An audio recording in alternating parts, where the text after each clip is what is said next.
আপনাদেরকে অবহিত করছি দি রিপাবলিক অফ কোরিয়ার সম্মানিত ambassador his Excellency's ambassador mister park young শিক, তিনি বাংলাদেশ জামাত ইসলামীর সম্মানিত আমির ডক্টর শফিকুর রহমানের সঙ্গে আমাদের দলীয় কার্যালয়ে সৌজন্য সাক্ষাতে এসেছিলেন।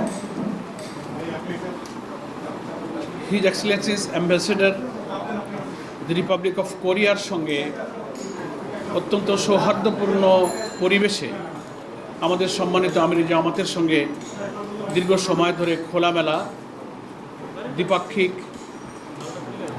অর্থনৈতিক, বাণিজ্যিক এবং দেশের নিজেদের পরিবেশ সম্পর্কে খুব চমৎকার আলোচনা হয়েছে। সে সম্পর্কে আমি খুবই সংক্ষেপে আপনাদের সামনে কিছুটা ব্রিফ করছি।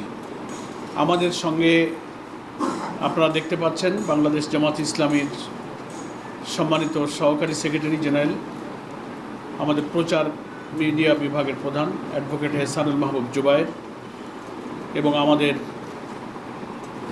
প্রচার মিডিয়া বিভাগের সেক্রেটারি নির্বাহী পরিষদের সদস্য অ্যাডভোকেট মতিউর রহমান আকন্দ উপস্থিত আছেন। আমাদের ডক্টর আব্দুল মোহাম্মদ তাহের উপস্থিত ছিলেন, নায়েবে আমির। তিনি আমাদের আরও একটি প্রোগ্রামের কারণে তিনি কিছুক্ষণ পূর্বে বিদায় নিয়েছেন। আমরা খুবই সংক্ষেপে একটু ব্রিফ করছি। আমাদের দুই নেতা বলতে his Excellency's ambassador mister park young শিক, তিনি বাংলাদেশের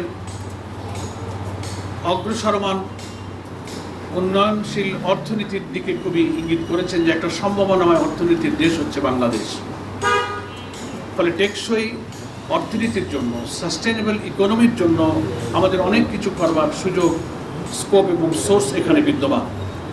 বিশেষ করে তিনি তৈরি পোশাক শিল্পের যে সম্ভাবনা, আমাদের বিশ্বের একটা প্রধান তৈরি পোশাক শিল্পের রপ্তানিকারক দেশ হিসেবে বাংলাদেশের সারা দুনিয়াতে সম্ভাবনার কথা তিনি উল্লেখ করেছেন। সেক্ষেত্রে আমাদের এই রপ্তানির শুল্কতার ট্যারিফ সম্পর্কে বাংলাদেশের বিদ্যমান সমস্যাটা যাতে দ্রুত সমাধান করা যায় সে সম্পর্কে তিনি আশাবাদ ব্যক্ত করেছেন। আমরাও আশাবাদ করেছি, উই আর হোপফুল। আশা করা যায় এটা একটা সহনীয় পর্যায়ে ট্যারিফটা আমাদের জন্য নির্ধারিত হবে।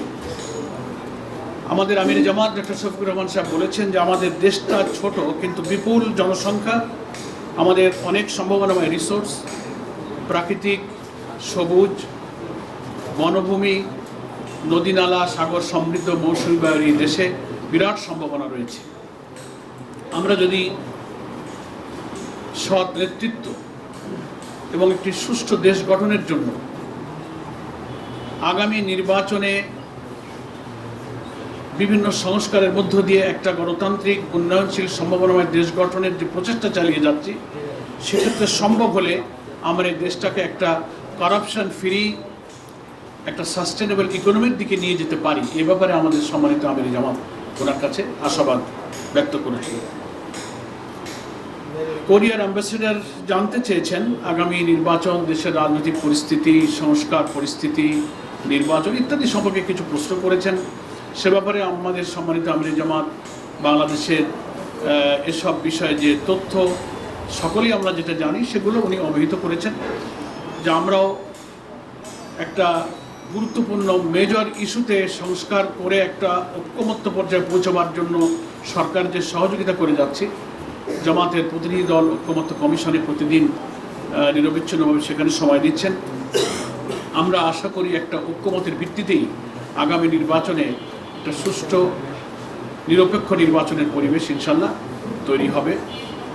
এবং আমাদের তরফ থেকে বলা হয়েছে, উনিও প্রশ্ন করেছিলেন নির্বাচনের দিনক্ষণ সম্পর্কে, নানান রকম খবর তো পত্রপত্রিকায় প্রকাশিত হচ্ছে, ফেব্রুয়ারির দিকে নির্বাচন হতে পারে। আমাদের আমির জামাত বলেছেন এই ধরনের প্রস্তাব রমজানের আগে নির্বাচনের এই প্রস্তাব আমাদের পক্ষে থেকেই আগে ছিল।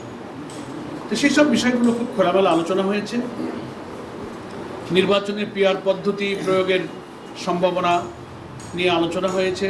সেখানে আমাদের পক্ষ থেকে সম্মানিত অ্যাম্বাসেডারকে অবহিত করা হয়েছে যে বাংলাদেশের ভোটারদের বেশিরভাগ প্রতিনিধিত্ব করে যে সমস্ত রাজনৈতিক দল, তারা পিআর পদ্ধতির পক্ষে। ফলে এটা যে কালো টাকা পেশি শক্তি থেকে নির্বাচনকে রক্ষা করে, মনোনয়ন বাণিজ্য থেকে রক্ষা করে একটা কোয়ালিটি পার্লামেন্ট দিতে গেলে এবং প্রত্যেকটি ভোটারের যথাযথ মূল্যায়ন করতে গেলে পিআর পদ্ধতি হচ্ছে একটি উপযুক্ত পদ্ধতি। এ সম্পর্কে ঘরোয়া আমাদের দৃষ্টিভঙ্গিটা তিনি সেখানে উল্লেখ করেছেন। এই মোটামুটি এইসব বিষয়ে আলোচনা হয়েছে এবং কোরিয়া, চীন, জাপান, পার্শ্ববর্তী সব দেশগুলো আমাদের যে উন্নয়ন অংশীদার, তার মধ্যে কোরিয়াও আমাদের একটা অন্যতম উন্নয়ন অংশীদার। তার সাথে দ্বিপাক্ষিক ব্যবসা বাণিজ্য, শিল্প, অর্থনীতি, বিনিয়োগ ইত্যাদির সম্ভাবনা নিয়ে আমাদের মধ্যে আমিরি জামাতের সঙ্গে সম্মানিত অ্যাম্বাসেডর মিস্টার পার্ক ইয়াংসিংয়ের সঙ্গে গুরুত্বপূর্ণ সৌহার্দ্যপূর্ণ খোলামেলা আলোচনা হয়েছে। ব্যাস এতটুকুই আপনাদের কাছে আমরা ব্রিফ করলাম। সকলকে ধন্যবাদ। আসসালামু আলাইকুম ওয়া রাহমাতুল্লাহি ওয়া বারাকাতুহু। শুকরিয়া। আমাদের পক্ষ থেকে আছে, আপনাকে নিয়ে যাবেন নাস্তা। এন্টারটেইনমেন্ট ব্যবস্থা আছে।